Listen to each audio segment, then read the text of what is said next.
Is your 2017-2022 Nissan Armada key fob not working reliably?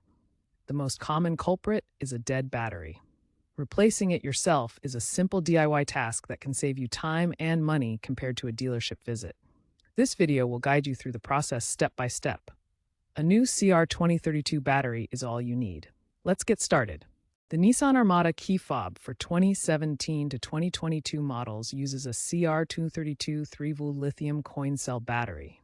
This specific battery type is essential for reliable performance. It's crucial to use this exact CR2032 type, as other sizes like CR2025 may physically fit but won't deliver consistent power output. You can find CR2032 batteries at most electronics stores, auto parts retailers, and online platforms. Consider buying a rechargeable CR2032 for environmental benefits, as it reduces waste from disposable batteries. For this battery replacement, you'll only need a few basic tools. A small flathead screwdriver will help you pry open the key fob case. A plastic pry tool is optional, but recommended to prevent scratches on the plastic. Have your new CR2032 battery ready, and you're all set. This illustration shows the general process for reference. Carefully inspect your key fob for a small seam running along the side. Insert the flathead screwdriver or coin into this seam. Gently twist to separate the two halves of the fob. Be careful not to apply excessive force, as this could damage the plastic casing.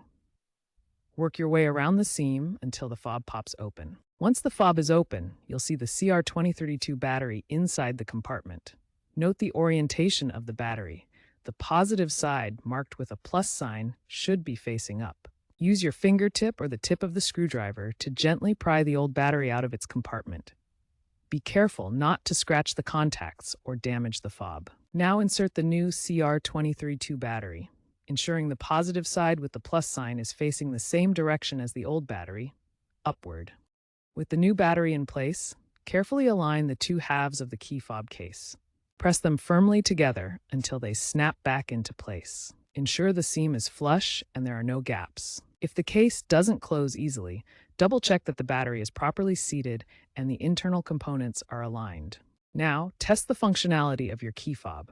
Press each button, lock, unlock, and panic to ensure it sends a signal to your Nissan Armada.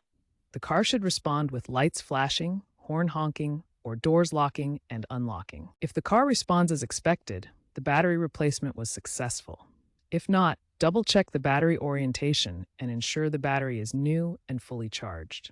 If the key fob still doesn't work after replacing the battery, ensure you're using a genuine CR2032 battery, not a generic substitute, as some users report signal weakness with generic brands. Avoid dropping the fob, as this can damage internal components. Finally, remember to recycle the old battery at a designated recycling center to prevent environmental harm.